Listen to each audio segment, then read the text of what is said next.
Oke, baik. Terima kasih kelompok 9 dan 10 ya, yang sudah presentasi mengenai pemecahan masalah berbasis negara dan berbasis masyarakatnya. Jadi dua tema ini ada keterkaitan, karena ada dalam memecahkan persoalan itu kadang-kadang memang menggunakan dua pendekatan ya, atau dilihat dari dua pendekatan. Apakah masalah yang dihadapi setiap orang di negeri ini itu karena murni kesalahannya sendiri, murni masalahnya sendiri, atau kesalahan dari mereka sendiri, atau yang kedua itu karena sistem gitu ya. Misalnya kalau dilihat dari segi kemiskinan ya, temannya tadi ada yang bertanya mengenai kemiskinan Indonesia. Apakah kemiskinan Indonesia itu murni karena kesalahan dari individunya ataukah karena sistemnya? Ada yang ingin memberi tanggapan? Ya? Mana? Ini sistemnya, ada yang lain? Ya. Sistemnya bagaimana maksudnya? Bisa dijelaskan?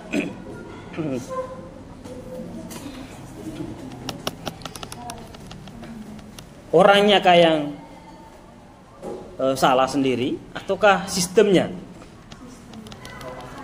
Ya, gimana? Kalau menurut saya itu kan soal mungkin di bagian nyari kerja. Kalau di Indonesia ini kan sekarang apalagi ada wacana untuk pemotongan gaji itu buat rumah apa namanya, cicil rumah gitu loh. Jadi kan secara tidak langsung itu untuk pegawai swasta, katanya itu akan diwajibkan. Pegawai swasta yang UMR aja untuk kita yang di sini mungkin 2,2 dipotong 3%. Itu kan kayak buat apa gitu loh, dan itu kan diwajibkan. Itu kayak tidak mendukung kita untuk nabung untuk yang lain, karena kan prioritas orang kan beda-beda. Kalaupun apa namanya emang punya rumah kan mungkin itu bisa direncanain sendiri. Terus kalau untuk lamar kerja juga itu kan lowongan pekerjaannya kan kebanyakan lewat internal Pak. Kalau saya lihat dari teman-teman itu sebelumnya lewat internal, nggak yang apa namanya disebarluaskan. Walaupun ada itu mungkin kayak garmen-garmen gitu, dan persaingannya nggak sehat banget. Iya. Oke ya. Banyak menggunakan orang dalam ya. Oke, masih ada yang ingin berkomentar? Adakah yang ingin menanggapi dari siapa, Widiati, bahwa itu proses kemiskinan yang dialami misalnya orang Indonesia ya terutama itu karena kebijakan pemerintah? Ada contoh lain yang bisa Anda berikan?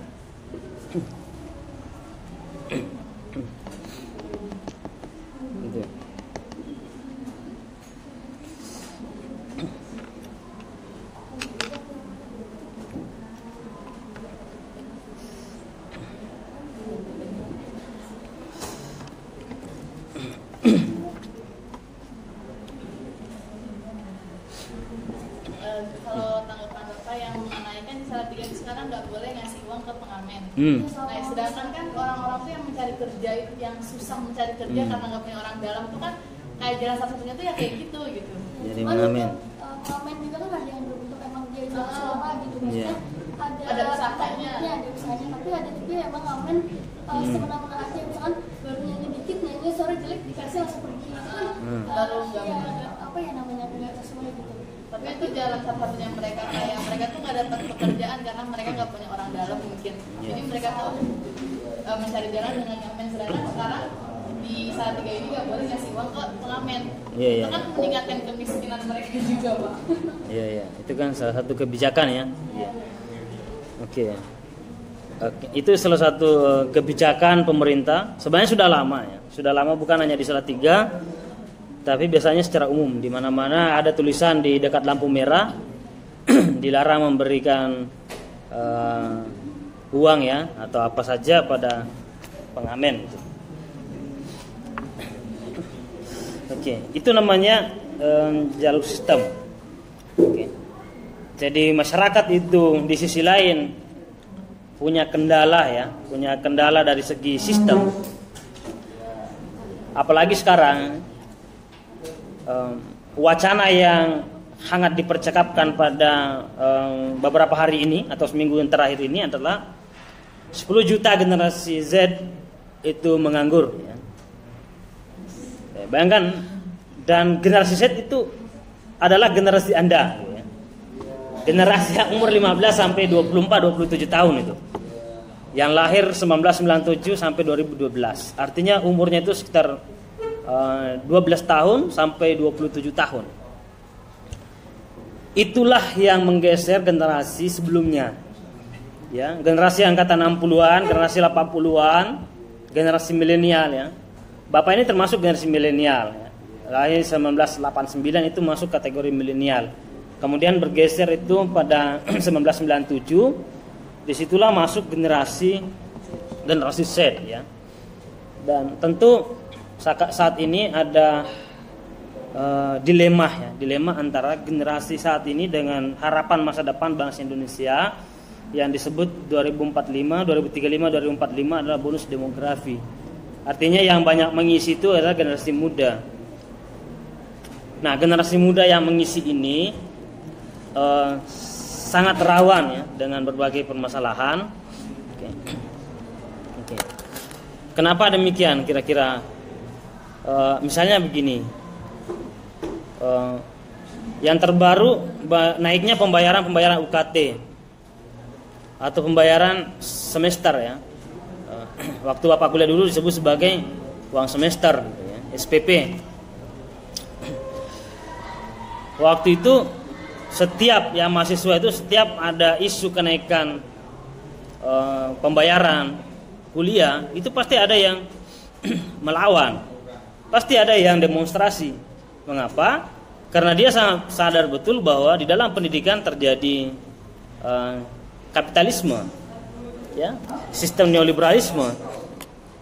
Ada mencari keuntungan melalui jalur pendidikan, dan itu terjadi sudah lama.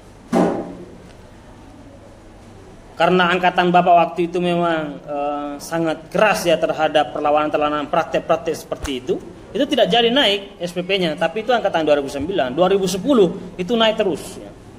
Naik terus. Karena kenapa? Dia diam terhadap masalah yang dihadapi. Nah, saat ini ketika pemerintah ditanya mengapa melambung tinggi ya, unsur itu 500% ya, 200-500%, Universitas Jenderal Sudirman. Ya, itu dan diikuti oleh Solo, UGM ya udah lama sih UGM itu selalu naik, tapi tidak terlalu naik ya saat ini. Tapi saat ini yang paling banyak naik itu di Unsud ya, Universitas Jenderal Sudirman Purwokerto, ya. Banyumas. Nah, mengapa demikian? Ditanya pemerintah hanya ingin melepas tanggung jawab, hanya mengatakan di Indonesia itu yang wajib belajar hanya sampai 12 ya. Ya, maksudnya sampai hanya sampai SMA gitu. Ya, artinya Anda tidak mampu bayar ya enggak usah kuliah gitu. Maksudnya pemerintah tidak punya urusan dengan itu. Wajib belajar hanya sampai kelas 12 gitu. Itu maksudnya. Padahal undang-undang mengatakan bahwa mengenai pendidikan ya kecerdasan anak bangsa itu tanggung jawab negara gitu. Ya itu kan bertentangan kebijakan itu. Tidak ngertinya pemerintah persoalan kecerdasan bangsa. Nah, padahal yang mau bekerja itu yang biasanya paling pertama ditanyakan ijazah S1-nya, sarjananya yang gitu. Jadi ada ketidakselarasan antara kebijakan pemerintah dengan kebijakan dunia kerja. Gitu. Nah, ini kan menjadi masalah ya. Ketika pemerintah mengatakan yang diwajibkan cuma sampai kelas 12. SMA selesai itu. Ya, madrasah aliyah sudah selesai. Itu wajib ditanggung oleh pemerintah. Tapi perusahaan banyak itu membutuhkan hanya orang-orang sarjana. Gitu. Apa-apa pasti menggunakan sarjana. Mau jalur politik juga begitu. Meskipun itu banyak menggunakan ijazah palsu misalnya atau apa saja, itu artinya bahwa syarat untuk ke sana tidak boleh SMA. Maka pemerintah mestinya menaikkan kelas ya menaikkan standarnya, bahwa yang wajib belajar itu bukan hanya sampai kelas 12. Ya, sampai minimal sampai sarjana. Kenapa? Karena dunia persaingan global itu kita sangat ketinggalan. Indonesia itu sangat tertinggal dari segi pendidikan. Apalagi membandingkan pendidikan dengan Finlandia, itu kita sangat jauh ya. Itu pendidikan nomor 1 sampai nomor 2 di dunia ya. Singapura juga begitu. Oke. Negara tetangga kita sudah sangat maju ya. Singapura kecil, lebih kecil dari Pulau Jawa. Tapi dia memiliki kampus standar internasional. Gitu. Malaysia ya, juga memiliki universitas internasional. Gitu. Indonesia nggak ada. Gitu. Kita nggak sampai ke situ. EQ kita nggak nyampe gitu, untuk ke internasional. Mengapa begitu? Ini kan persoalan dalam dunia pendidikan. Ya. Oke. Nah, ini bisa kita baca 2045 masa depan, bagaimana Indonesia bisa berjalan dengan baik atau tidak. Generasi hari ini yang menjadi ukurannya, karena dialah yang mengisi estafet kepemimpinan, ya, dan roda kekuasaan ataukah pekerjaan di 2035-2045.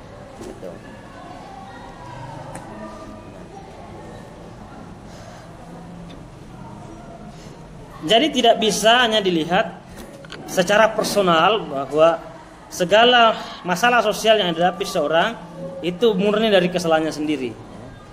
Ada yang dari kesalahan sendiri, tapi juga ada dari kesalahan kebijakan sistemnya atau kekuasaan.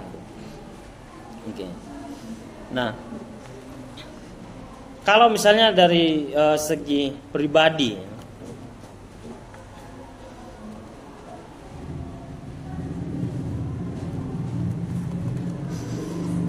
misalnya kita harus mendiagnosis suatu permasalahan setiap memecahkan masalah. Ya. Nah, generasi Z pada saat ini itu yang dihadapi ada beberapa hal menurut laporan penelitian, bahwa generasi Z itu lebih banyak menghabiskan waktunya dalam dunia elektronik ya, dalam perangkat elektronik, dan sangat sedikit tradisi membacanya.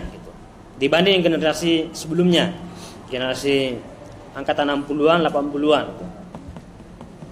Maka dia sangat minim literasi, kosakata gitu ya. Oke. Dan prestasi akademik cenderung menurun, dan kontribusi ekonomi masa depan yang dipertanyakan tuh. Oke. Banyak habis waktunya dalam dunia elektronik. Itu kan bisa menjadi masalah yang kita temui, bisa menjadi pribadi. Nah, kalau masalah pribadi berarti kita yang menyesuaikan gitu ya. Kita yang memperbaiki. Kalau misalnya kondisinya begitu, hasil penelitian seperti itu. Kemudian permainan-permainan pra remaja itu lebih senyap ya. Pergaulan disebut sebagai budaya anak muda itu tidak seheboh dengan anak muda masa yang lalu gitu. Sekarang lebih senyap gitu. Biasanya generasi sebelumnya itu banyak berkumpul, banyak ada permainan-permainan tertentu, ada pembelajaran khusus yang kita terima dalam permainan-permainan setiap hari. Sekarang itu sudah berbeda. Sekarang generasi sekarang atau anak-anak sekarang itu lebih banyak permainannya cukup di dalam kamar di rumah, tapi dia bisa main apa saja gitu ya. Itu ada perbedaan di situ. Nah, yang jadi masalah selanjutnya adalah kesehatan mental. Nah, itu yang banyak dihadapi lebih banyak generasi Z daripada generasi milenial ya.